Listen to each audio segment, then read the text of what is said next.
तो इस सेशन को मैं शुरू करता हूं एक बहुत इंपॉर्टेंट एक बात जो हमको समझनी होगी इस सेशन को आगे बढ़ाने से पहले। हमारा जो भी एजुकेशन सिस्टम है या जो भी बचपन से आज तक हमारी कंडीशनिंग हुई है, वो पूरा फोकस सिर्फ एक ही चीज के ऊपर है, वो है कि पैसा कमाओ। सब एग्री करते हैं इस बात से? तो पैसा कमाने पे तो सबका फोकस है, लेकिन कुछ ऐसा है जो इससे बहुत इंपॉर्टेंट है, उस पर किसी का फोकस नहीं है। पैसा कमाने से भी ज्यादा जो इंपॉर्टेंट है वो है कि आपने कितना पैसा बचाया। इंपॉर्टेंट है नहीं है लॉन्ग टर्म में? सपोजिंगली आपने 50,000 रुपए महीने का कमा तो लिया, लेकिन आपके खर्चे हैं 55, क्या करोगे? तो कितना आपने कमाया उससे ज्यादा इंपॉर्टेंट है आपने कितना बचाया। कितना बचाया इससे भी ज्यादा इंपॉर्टेंट है कि जो बचाया उसको किस तरीके से इन्वेस्ट किया। ये कितने लोग समझ पा रहे हैं इस बात को? बट ये हमको कहीं नहीं सिखाया जाता है। स्कूल्स में, कॉलेजेस में, घर पे भी इसकी इतनी बात नहीं होती है कि पैसे को इन्वेस्ट कैसे करना है, स्मार्टली कैसे इन्वेस्ट करना है। क्योंकि अगर आपको स्मार्टली इन्वेस्ट करना आता है और आप मान लो महीने का, मैं बहुत बड़ी बात नहीं करता, 2-3 हज़ार रुपए भी इन्वेस्ट करते रहते हो अभी से, इस एज ग्रुप से, which is around 25 years 30 years, तो आने वाले 20 साल बाद, 30 साल बाद पता है आपके अकाउंट में कितना पैसा हो सकता है अगर स्मार्टली इन्वेस्ट करते हो तो? करोड़ों रुपए हो सकते हैं। तो this topic today is extremely important, चाहे आप मेल हो चाहे फीमेल हो। और जरूरी नहीं है ये उन्हीं लोगों के लिए है जिनकी एज ग्रुप 25 साल है, 30 साल है, 35 साल है, क्योंकि इन बातों को सीखना एक्चुअल में जरूरी है at as young of age as possible. यानी अगर आपकी एज 18-19 साल, 20 साल भी है, जो लोग कैमरे पे देख रहे हैं उनको मैं बोलता हूं, जो वीडियो में देख रहे हैं, कि अगर आपकी एज 18-19 साल, 20 साल है, तब भी आपके लिए सेशन बहुत इंपॉर्टेंट है, इनफैक्ट ज्यादा इंपॉर्टेंट है। और मेरे को आइडिया कहां सेशन करने का, मेरे एक फ्रेंड है, मेरी वैसे उनसे बातचीत हो रही, उन्होंने मेरे से पूछा कि यार मेरे पास में कुछ फंड पड़ा हुआ है, मुझे क्या करना चाहिए, उसको कहाँ इन्वेस्ट करना चाहिए, कुछ आइडियाज हैं आपके पास? नहीं, उन्होंने मुझसे पूछा आप क्यों बीच में टांग अड़ा रहे हो, सीधा ही म्यूचुअल फंड। तो उन्होंने मेरे से पूछा, तो मैंने ये नहीं कहा जो इन्होंने कहा, मैंने सबसे पहले उनसे ये पूछा, मैंने कहा आपने क्या किया हुआ उस पैसे का और कितना पैसा आपने जोड़ा हुआ है। तो उन्होंने बताया मेरे अकाउंट में अराउंड 4-5 लाख रुपए पड़ा हुआ है। मैंने कहा अकाउंट में मतलब? कहते सेविंग्स अकाउंट में। And it's a huge blunder. और आप में से भी बहुत सारे लोगों के अकाउंट में पैसा पड़ा हुआ, कितने ऐसे हैं यहां पर? सेविंग अकाउंट में इंटरेस्ट कितना है पता है? 3%, 3.5%। इन्फ्लेशन कितनी है? इन्फ्लेशन पता है ना हम सबको क्या है? मान लो आज हम पेट्रोल खरीदते हैं, कितने का है पेट्रोल, कितने रुपए लीटर है? 73। ये आज से 20 साल पहले कितने का था? 20-25 रुपए का। तो 25 रुपए से बढ़ करके आज कहां हो गया है? 73 पे पहुंच गया, तो ऑलमोस्ट 3 गुना बढ़ गया है। तो अगर वो पैसा आपके सेविंग अकाउंट में पड़ा होता तो क्या वो 3 गुना बढ़ जाता? तो आप लॉस में हो। समझ गए? इन्फ्लेशन का जो रेट है अप्रोक्सीमेटली आप कह सकते हो 6% के आसपास मान लेते हैं, वो वेरी करता रहता है। बट अगर 6% इन्फ्लेशन है और 3% आप अर्न कर रहे हो उस पैसे पे, तो आप कमा नहीं रहे हो, आप गंवा रहे हो, क्योंकि उस पैसे की वैल्यू कम होती चली जा रही है और आप खुश हो रहे हो कि मैं पैसा जोड़ रहा हूं। आप जोड़ नहीं रहे हो, आप बेवकूफी कर रहे हो। तो इस तरह की कुछ चीजें हैं जो हमको सीखनी बहुत जरूरी है। और जैसे मैंने उनको ये बात बोली तो it was a surprise for him. मैंने कहा ये पैसा सेविंग्स में क्यों पड़ा है, इसकी एफडी क्यों नहीं कराई? क्योंकि एफडी में एटलीस्ट 7% इंटरेस्ट है। कहता मैंने कभी सोचा ही नहीं ऐसे, मेरे को किसी ने बताया ही नहीं इसके बारे में, कभी सिखाया ही नहीं। और ये कोई छोटी प्रॉब्लम नहीं, बहुत बड़ी प्रॉब्लम है। मैंने कुछ कैलकुलेशंस करी, फिर उनको मैंने बताया, मैंने कहा अगर सिर्फ इतना सा जो कुछ भी नहीं है, कुछ घंटे का है, कि जो सेविंग में पड़ा है उसकी एफडी करानी है। एफडी भी अलग अलग ड्यूरेशन की करा दी, कुछ जो हमको पता है कि अभी इमीडिएटली काम नहीं आना है उसकी मान लो 3 साल की करा दी, कुछ लगता है इमीडिएटली काम आना तो 6 महीने की एफडी करा दी। अगर इतना सा भी हमने स्टेप उठा लिया तो अगले आने वाले 20 साल बाद कितने का फर्क पड़ जाएगा? Any idea? लाखों रुपए का फर्क पड़ेगा, कम से कम 20 लाख रुपए का फर्क पड़ेगा आने वाले 20 से 25 साल में। तो मैंने कहा वो जब 20-25 लाख आएंगे, अब ये करोगे तो हो ही आप, जो मैंने बताया है, तो उसमें से कुछ थोड़ा इधर भी दे देना भाई। आपने कितना पैसा कमाया उससे इंपॉर्टेंट क्या है? कितना बचाया। अब पैसे को बचाते कैसे हैं? पैसे को बचाना मतलब हम क्या समझते हैं? खर्चे कम करो, बस ये तो हमको समझ आता है कि सब्जी वाले से लड़ते रहो, रिक्शे वाला 10 रुपए नहीं भैया 8 रुपए ही दूंगी मैं, तो बचा लो 2 रुपए। इसकी मैं बात नहीं कर रहा हूं, मैं बात कर रहा हूं थोड़ी बड़ी गेम की। जहां पे हम कुछ बेवकूफ़ों वाले स्टेप्स उठाते हैं और अपना करोड़ों का नुकसान कर बैठते हैं। मैं 2-3 रुपए की, 5 रुपए की बात नहीं कर रहा हूं। जो आज देखने में हजारों लग रहे हैं वो आने वाले टाइम की करोड़ों हैं। याद रखना मेरी इस बात को। हजारों लाखों बन जाते हैं कुछ साल बाद और लाखों करोड़ों बन जाते हैं कुछ साल बाद, अगर हमने स्मार्टली इन्वेस्ट किया तो। अब बताता हूं आपको एक बहुत बड़ी गलती जो हम सब कर रहे हैं। आप में से कितनों ने इंश्योरेंस कराई हुई है? कौन सी इंश्योरेंस कराई हुई है? कितनों ने एंडोमेंट वाली कराई हुई है? कितनों को तो, एक मिनट, जिन्होंने इंश्योरेंस कराई हुई है कितनों को पता ही नहीं उन्होंने कौन सी कराई हुई है? करो, हाथ ऊपर करो। अरे वाह, वाह जी वाह। कितने हैं जिन्होंने एंडोमेंट कराई हुई है? एंडोमेंट पता है क्या होती है? कि आपने हर साल का इतना एक एक्स अमाउंट दिया, मानो 20-30 हजार रुपए दिया, और 10 साल बाद, 20 साल बाद आपको इतने लाख रुपए मिल जाएगा। उसको एंडोमेंट बोलते हैं। हाँ, वही कराई है सर।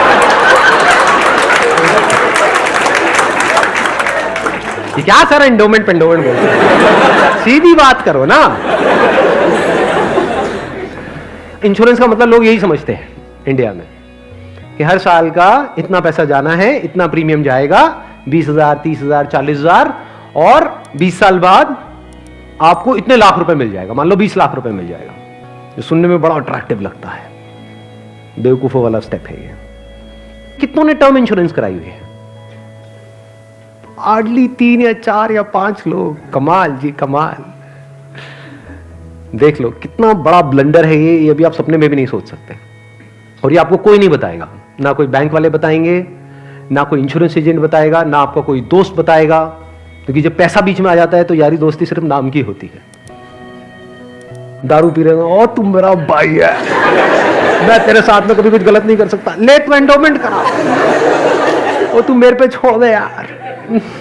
और आपको पता ही नहीं आपका कितना बुरी तरीके से कटा है। तो अब ध्यान से समझना, ये जो टर्म इंश्योरेंस है ये आपको कराने के लिए कोई नहीं बोलेगा। क्यों? क्योंकि इसमें जो इंश्योरेंस एजेंट है उसको पैसा ना के बराबर मिलेगा। जो एंडोमेंट प्लान्स होते हैं, जो यूलिप्स होते हैं, उसमें उनको अच्छा खासा कमीशन मिलता है, कुछ केसेस में 30% तक भी मिलता है। अगर आपने मानो 20,000 की इंश्योरेंस कराई तो 30% कट गया आपका। आपका कट नहीं गया है, पैसा आपका कट गया है। 6,000 रुपए गया। अगर 6,000 रुपए वैसे कहीं पे खो जाते हैं या नहीं मिलते हैं या कोई लेकर के आपसे भाग जाता है, कितने दिन तक टेंशन रहती है? मजे की बात क्या है, आपको पता ही नहीं है कि आपके साथ क्या हुआ है। ये जो टर्म इंश्योरेंस होती है इसमें ना के बराबर कटता है। इसमें बस एक पॉइंट होता है जिसको सुनते ही आप लोगों को झटका लगेगा, जिनका कन्वेंशनल माइंडसेट है। टर्म इंश्योरेंस क्या होती है कि आप इतना पैसा देते रहो, मानो आपने 10 साल दिया, 20 साल दिया, 30 साल दिया, 30 साल बाद आपको 1 रुपए भी वापस नहीं आएगा। ओ सर, ये क्या सर, वापस नहीं आएगा तो फायदा क्या है? इंश्योरेंस किस लिए होती है? किस लिए होती है? कि कल को आपको कुछ हो जाए। ये बेसिक सी बातें बता रहा हूं आपको, ये नहीं पता है लोगों को। अभी देख लो कितनों ने हाथ उठाया था। बेसिक सी बात समझो, इंश्योरेंस का जो मतलब होता है वो होता है कि अगर आपको कुछ हो गया तो आपकी फैमिली को इतना पैसा मिल जाए कि उनको टेंशन ना हो। मान लो आप अर्निंग मेंबर हो फैमिली में, आप महीने का मान लो 30,000 कमा रहे हो, 40,000 कमा रहे हो, तो इंश्योरेंस का मतलब क्या है कि अगर आपको कुछ हो जाए तो आपकी फैमिली को इतना पैसा मिलना चाहिए कि उनके पास 40-50 हजार रुपए आता रहे। ये जो पॉलिसीज होती हैं, एंडोमेंट, यूलिप और ये सब जितनी भी होती हैं, इसमें कवर बहुत कम होता है।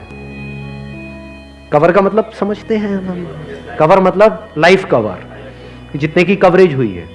कि अगर आप मानो 50,000 का प्रीमियम दोगे तो आपको कवरेज मिलेगी, अलग अलग प्लान में अलग अलग होती है, मान लो 10 से 20 लाख रुपए की। 20 लाख रुपए मिल भी गया आपकी फैमिली को आपके जाने के बाद में। अगर आप साल का 50,000 दे रहे हो तो इसका मतलब अच्छा खासा कमा रहे हो, मान लो लाख रुपए महीने का कमा रहे हो, तो क्या उस 20 लाख रुपए में आपकी सारी जो भी फैमिली की प्रॉब्लम्स है वो सारी सॉल्व हो जाएगी? तो करा क्यों रहे हो ऐसी इंश्योरेंस? बस लालच, कितने साल बाद इतना पैसा मिलेगा? 20 लाख को अगर आपकी फैमिली आपके जाने के बाद में बैंक में रखती है, वहां से कितना इंटरेस्ट आएगा? मान लो 7% भी आ जाता है। 7% कितना होता है? 1,40,000, 20 लाख पे महीने का कितना हुआ? 12,000 रुपए महीना। चलो 1 लाख भी हटा देते हैं। अगर आपकी सैलरी 50,000 थी तो क्या 12,000 रुपए महीना बहुत है आपके लिए, आपकी वाइफ के लिए, आपके बच्चों के लिए, आपके मदर फादर के लिए, सबके लिए बहुत है? तो फिर ऐसी इंश्योरेंस हम क्यों कराते हैं? क्योंकि हम इन चीजों में कभी दिमाग ही नहीं लगाते हैं, कोई और हमारे लिए दिमाग लगा रहा होता है। कोई एजेंट या फिर बैंक वाले फोर्स कर रहे होते हैं। आजकल ये नया ट्रेंड चल गया है कि आपके बैंक अकाउंट में थोड़ा सा भी पैसा पड़ा होगा तो बैंक से फोन आ जाएगा। हो रहा है ऐसा है, नहीं हो रहा है कि क्यों रखा हुआ है, ये करा लो ना, वो करा लो ना। अब वो क्या करवाने को बोलेंगे आपको, जिसमें आपका फायदा है, जिसमें उनका फायदा है। इस बेसिक सी चीज को समझ लो। तो टर्म इंश्योरेंस के लिए आपको कोई नहीं बोलने वाला। उल्टा अगर आप बोलोगे तो वो लोग मना ही करेंगे, आपको कहेंगे इसमें मिलना तो है नहीं, फायदा क्या है। अब टर्म इंश्योरेंस का फायदा समझो। यहां पे आपने एंडोमेंट में, यूलिप में कितना दिया, 50,000 साल का, और मिला कितना, कवर कितने का है, 20 लाख का मैक्सिमम। कई कई केसेस ऐसे भी हैं जहां पे 50,000 आपने दिया और 10 लाख का कवर है, और 10 लाख रुपए कुछ भी नहीं है अगर कुछ आपको हो जाता है तो। अब वहां पर क्या है, 10,000 रुपए आप देते हो साल का, और कवर कितना है, 1 crore. 1 crore approximately, depends upon the age. But 1 crore का आपको कवर मिला। 10,000 रुपए आपने साल का दिया, 1 करोड़ अगर उन्होंने बैंक में भी रखा तो कितना आया, 60,000 महीने का। 7 लाख रुपए साल का आया। महीने का कितना हुआ, अराउंड 60,000। बहुत है। अगर आप 50,000 रुपए कमा रहे हो, बल्कि 10,000 ज्यादा दे दिए। अगर आप मैं वही बोलने ही वाला था कि अगर आप जरूरत से ज्यादा लड़ते हो घर में तो आपके घर वाले खुश होंगे। चलो एक काम तो अच्छा किया जिंदगी में। तो अगर आपका बजट 50,000 का है इंश्योरेंस कराने का, तो 10,000 आपने कराई टर्म इंश्योरेंस, बिना ये सोचे कि मेरे को वापस कितना मिलेगा, क्योंकि वापस मिलने के लिए इंश्योरेंस नहीं है। इंश्योरेंस है लाइफ कवरेज के लिए। टर्म इंश्योरेंस मतलब क्या, कि आप उतना ही पैसा दे रहे हो जितने का आपको लाइफ कवर चाहिए। सिंपल। मान लो आप लाख रुपए महीने का कमा रहे हो, तो आपको कितने की पॉलिसी चाहिए, 2 करोड़। 2 करोड़ की। 2 करोड़ के लिए कितने का प्रीमियम जाएगा साल का, 20,000 रुपए। बस, इससे ऊपर 1 रुपए भी देना इलॉजिकल है। इसको बोलते हैं पैसे को बचाना। और वैसे अगर आपको 2 करोड़ की कवर चाहिए एंडोमेंट पॉलिसी में, तो कितने का प्रीमियम देना पड़ेगा साल का, 10 से 20 लाख रुपए साल का आपको प्रीमियम देना पड़ेगा। मतलब जितना कमा रहे हो उससे ज्यादा देना पड़ेगा। समझ गए क्या हो रहा है? जो कमा रहे हो वो सारा इंश्योरेंस में ही जाएगा, तब जाकर के एक ढंग का कवर मिलेगा आपको। जब मैंने भी अपने घर में बात करी टर्म इंश्योरेंस कराने की अपनी, तो उन्होंने सबसे पहली चीज यही पूछी, मेरे जो फादर है, कि ठीक है ये तो समझ आता है कि इतना पैसा जा रहा है, 20 साल बाद कितना मिलेगा? मैं कुछ नहीं मिलेगा। मैं कहा हाँ अगर कुछ हो गया तो मिलेगा। कहता अरे नहीं नहीं बेटा ये क्या बात कर। मैं कहा इसीलिए होती है इंश्योरेंस पॉलिसी।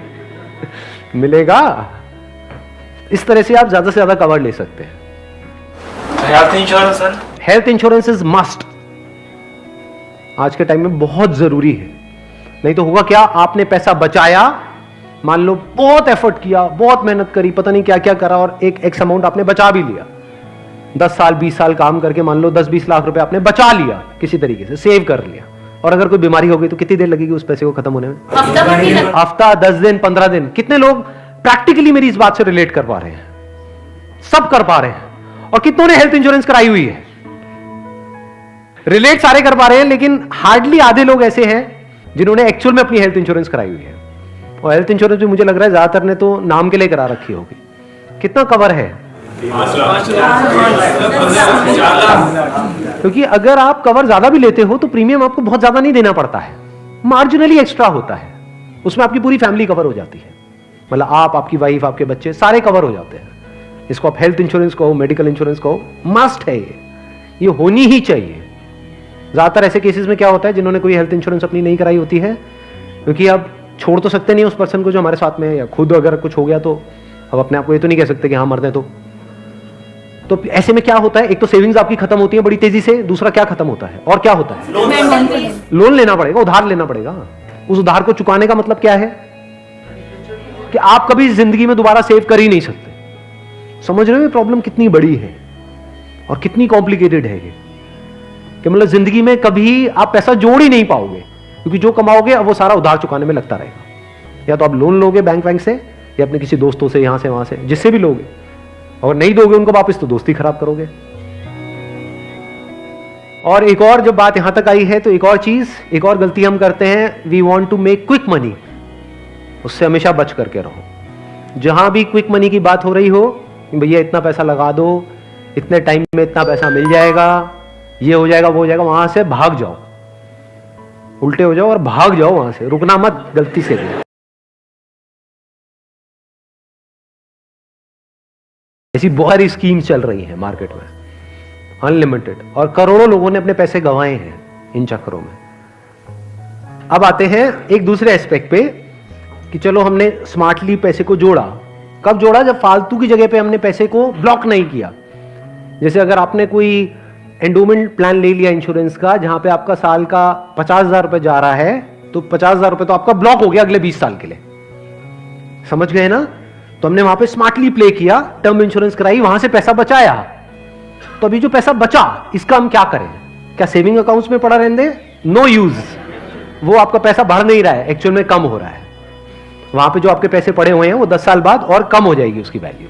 तो करना क्या चाहिए? इतना पैसा जितना आपको लगता है कि यार मेरे को इमीडिएटली जरूरत पड़ सकती है, वो कितना है? वो पैसा है जो आपको कभी भी जरूरत पड़ सकती है। तो उस पैसे की आपने एक 6 महीने की एफडी करा दी। और एक बहुत अच्छा ऑप्शन अवेलेबल है हमारे पास में, वो है म्यूचुअल फंड्स। म्यूचुअल फंड्स पता है सबको क्या है? कितनों ने ऑलरेडी इन्वेस्ट किया हुआ है म्यूचुअल फंड्स में? बहुत कम लोगों ने। क्यों नहीं किया हमने इन्वेस्ट? पता ही नहीं। नंबर 1 करेक्ट इंफॉर्मेशन नहीं है। नंबर 2 हम डरते हैं, हमें लगता है म्यूचुअल फंड भी कोई स्कीम है कि पैसा इकट्ठा किया और कल को अगर भाग गए या बंद हो गया तो पता नहीं क्या होगा। ये पैसा आपका 100% सेफ है, because it is regulated by SEBI. तो यहां पे डरने की जरूरत नहीं है कि मेरा पैसा चला जाएगा। बस हमको यहां पे स्मार्टली प्ले करना पड़ेगा। So what we need to do is, एक तो आपने अपने 6 महीने का जो अपना कॉर्पस है उसको अलग कर दिया, यानी जो पैसा आपको चाहिएगा उसकी आपने एफडी करा दी, इंश्योरेंस वगैरह को प्लान कर लिया अच्छे से। फिर जो पैसा आपका बचा उसमें आप इन्वेस्ट कर सकते हो through SIP, systematic investment plan. It is an excellent option. Never try to get into stocks directly अगर आपको बहुत ही डीप नॉलेज नहीं है शेयर मार्केट की तो। हाँ, you are qualified in that और आपका काम ही वही है, तब तो ठीक है। बट किसी की सलाह सुनी कि यार, या कोई कहानियां सुनी कि ये शेयर पहले इतने का था अब इतने का हो गया, सुनी होंगी ऐसी कहानियां। Never invest in stocks directly, क्योंकि कुछ नहीं पता कि वो कंपनी का क्या होने वाला है। हो सकता है आपका 100 रुपए आपने पूरा जो भी आपने जोड़ा या 1 लाख रुपए आपने जोड़ा और किसी की एडवाइस पे आपने उठा करके लगा दिया, वो 1 लाख रुपए 10,000 भी रह सकता है कुछ टाइम के अंदर अंदर, पता भी नहीं लगेगा। कहते हैं ना, never put all your eggs in the basket. तो अब करें क्या? क्योंकि ये प्रॉब्लम क्या है, इन्फ्लेशन अगर है 6% का और एफडी में आपको मिल रहा है 7%, तो अल्टीमेटली आप कितना कमा रहे हो? 1%।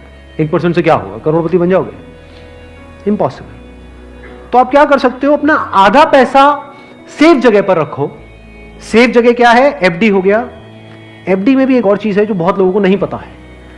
वो क्या है कि ऐसे, एक तो है बैंक में आप एफडी कराते हो, एक है कुछ कंपनीज है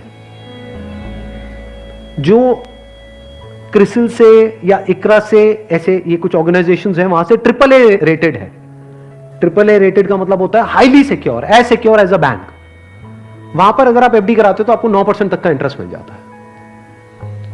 ये जो सुनने में लगता है ना 7% और 9%, ये अभी छोटा लगता है, लेकिन आने वाले 20 साल बाद इसकी कितनी बड़ी अमाउंट होती है अगर आप कंपाउंडिंग को बीच में ले आओ, that you can't even think in the wildest of your dreams.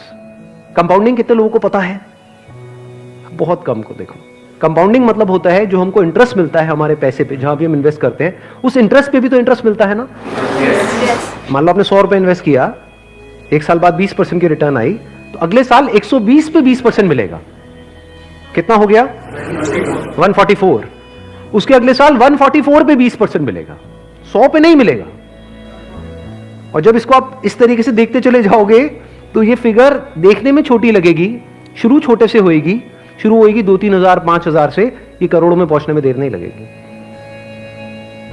मतलब हर महीने का मैं कंजर्वेटिव भी पकड़ता हूं, अगर 2-3 हजार रुपए भी हम सेव करते हैं, उसको स्मार्टली इन्वेस्ट करते हैं, इतना सा सीख जाते हैं, तो बहुत बड़ा डिफरेंस आ जाएगा हमारी लाइफ में आने वाले कुछ साल बाद।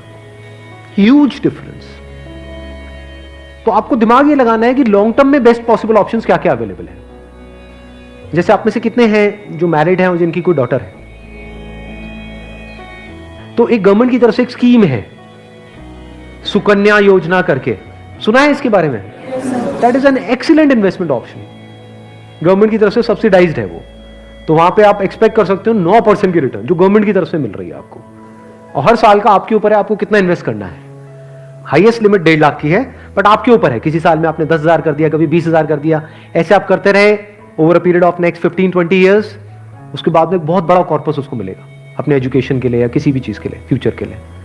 इसको बोलते हैं स्मार्ट इन्वेस्टमेंट। पैसे से पैसा कैसे कमाना है, ये एक बहुत बड़ी आर्ट है, क्योंकि ये जिसको आती है और अगर उसकी कमाई कम भी है तब भी वो आने वाले 20-30 साल बाद बिल्कुल ऐसा है जैसे कछुआ और खरगोश की कहानी, इमीडिएटली नहीं। मान लो कोई बंदा है 50,000 रुपए कमा रहा है लेकिन वो स्मार्टली इन्वेस्ट कर रहा है, दूसरी तरफ से कोई बंदा है जो 1 लाख रुपए महीने का कमा रहा है लेकिन ना तो ढंग से पैसा बचा रहा है ना समझदारी से इन्वेस्ट कर रहा है, तो आने वाले 30 साल बाद ये जो 50,000 वाला है ये उससे बहुत आगे होगा, ये करोड़ों में होगा, और उस बंदे के हाथ में कुछ भी नहीं होगा, वो हो सकता है डेट में होगा, मतलब उसके ऊपर कर्जा होगा, और ये बंदा ऐसा होगा जो कर्जा देने लायक पोजीशन में होगा, ऐसा भी हो सकता है। ये अगर हम बेसिक से फंडों को समझते चले जाएं तो अब ध्यान से समझना, अब यहां पर हम कहां तक पहुंच गए थे। SIP is an excellent option. SIP का मतलब होता है कि आपने अपना एक अमाउंट फिक्स कर लिया, हर महीने का इतना अमाउंट तो एसआईपी में देना ही देना है म्यूचुअल फंड में। अब म्यूचुअल फंड कैसे चूज करें, हजारों म्यूचुअल फंड है। लार्ज कैप इक्विटी फंड को पकड़ो, वो भी कुछ वेबसाइट्स है जैसे मनी कंट्रोल है, वैल्यू रिसर्च है, वहां पर जाकर के देखो उन फंड्स की रेटिंग कम से कम 4 से 5 स्टार होनी चाहिए। कोई ऐसा फंड है उसकी 1 या 2 स्टार की रेटिंग है, मत करो उसमें, बल्कि ऐसा फंड होना चाहिए जो हर वेबसाइट पे 4 या 5 स्टार की रेटिंग हो। अब आपने क्या किया कि हर महीने का अपना एक अमाउंट फिक्स कर लिया, दैट कुड बी एनीथिंग, 1,000 रुपए, 2,000 रुपए, 3,000 रुपए, 4,000, 5,000, what ever that amount is. SIP के थ्रू ऑटोमेटिकली इतना अमाउंट आपके अकाउंट से डेबिट होता चला जाएगा over a period of next 10 years, 20 years, 30 years. अभी स्मार्ट इन्वेस्टमेंट क्यों है? एक तरफ से मैं इंश्योरेंस के लिए मना कर रहा था, इसके लिए स्मार्ट क्यों है? क्योंकि यहां पे आपका पैसा नहीं कट रहा है, जो पैसा आप लगा रहे हो पूरा का पूरा इन्वेस्ट हो रहा है। इसमें भी 2 ऑप्शन है, एक आप ब्रोकर के थ्रू जा सकते हो, एक है डायरेक्ट जा सकते हो, तो वहां पे आपका 1% और बच जाएगा। मान लो टोटल 1.5% कटना था हर साल का, तो अब कितना कटेगा? सिर्फ 0.5%। अभी 1% सुनने में छोटा लगता है, but over a period of 20-30 years ये लाखों रुपए का होता है। मतलब डिसीजन लेने में कुछ मिनट्स लगते हैं इन बातों को समझने में, लेकिन आने वाले टाइम में यही फर्क होगा कि आपके अकाउंट में लाखों है, करोड़ों है, क्या है। अच्छा, म्यूचुअल फंड क्यों और स्टॉक्स क्यों नहीं? क्योंकि स्टॉक्स में आप 1 या 2 या 4 में इन्वेस्ट कर रहे हो, म्यूचुअल फंड जो है वो डिवाइड कर देते हैं। वो मान लो 50 में उन्होंने इन्वेस्ट कर दिया, तो अब अगर उसमें से एक कंपनी बंद भी हो गई तब भी प्रोपोर्शनेटली जो आपने इन्वेस्टमेंट करी है उसमें उसका परसेंटेज क्या था? मान लो 2%, तो आपको 100 रुपए 98 रह गया, बस इतना ही हुआ। अब मार्केट में सबसे बड़ा डर लोगों को यह होता है जो म्यूचुअल फंड में नहीं इन्वेस्ट करते हैं कि कल को नीचे आ गया तो क्या होगा, क्योंकि नीचे आने की कोई लिमिट नहीं है। एफडी में यह है कि नीचे नहीं आएगा, इंटरेस्ट कम हो सकता है, नीचे नहीं आएगा। तो म्यूचुअल फंड में लोग नीचे आने के नाम से डरते हैं, ऊपर जाने में कोई डर नहीं है।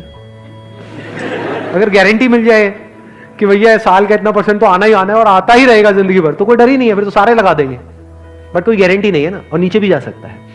तो अगर कुछ ऐसा हो जाए कि अगर म्यूचुअल फंड नीचे भी जाए तब भी आपका फायदा हो जाए, तो प्रॉब्लम सॉल्व हो गई ना। ये मेरी अपनी स्ट्रैटेजी है, ये कोई किसी बुक में नहीं है या कोई थ्योरी नहीं है, ये मेरी अपनी स्ट्रैटेजी है, वो मैं आप लोगों के साथ में शेयर कर रहा हूं।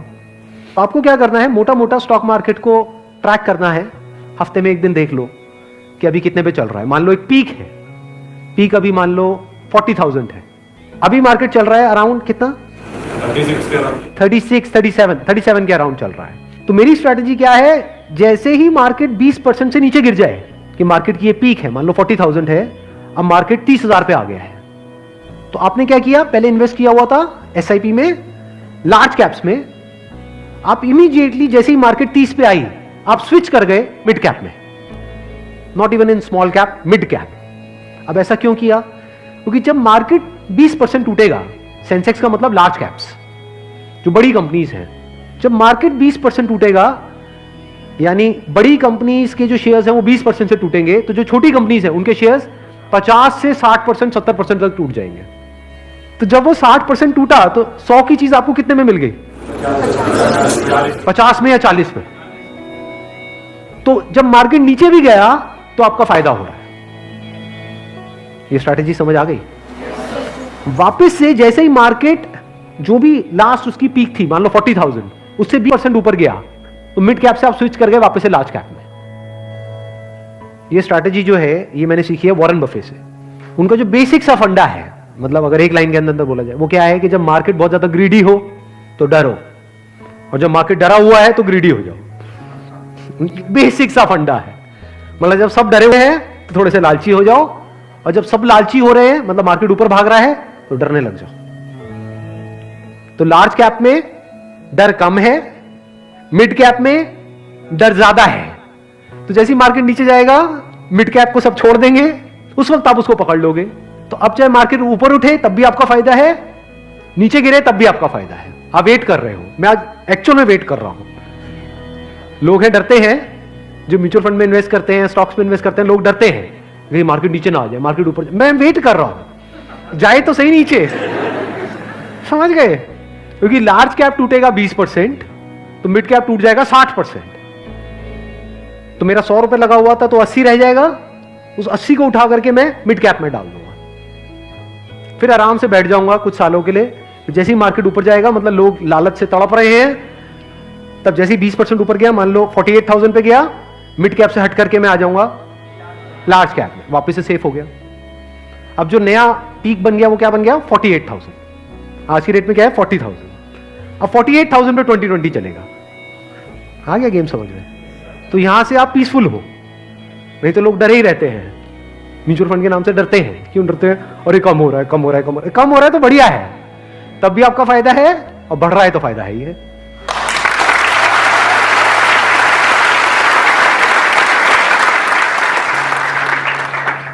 समझ गए? ये बेसिक सा फंडा है, हमेशा याद रखना। मतलब मासिस की जो साइकी है उससे आप कुछ अलग करोगे तभी आपके साथ कुछ अलग होगा, नहीं तो पूरी मार्केट रो रही होगी, आप भी बैठ करके रो रहे होंगे। अरे टूट गया, टूट गया, टूट गया, टूट गया, अरे गिर गया, गिर गया, गिर गया, मैं बर्बाद हो गया, मैं बर्बाद। बर्बादी में भी आपका जश्न होगा अगर इस तरह से आप समझ पा रहे हो तो। Thank you so much.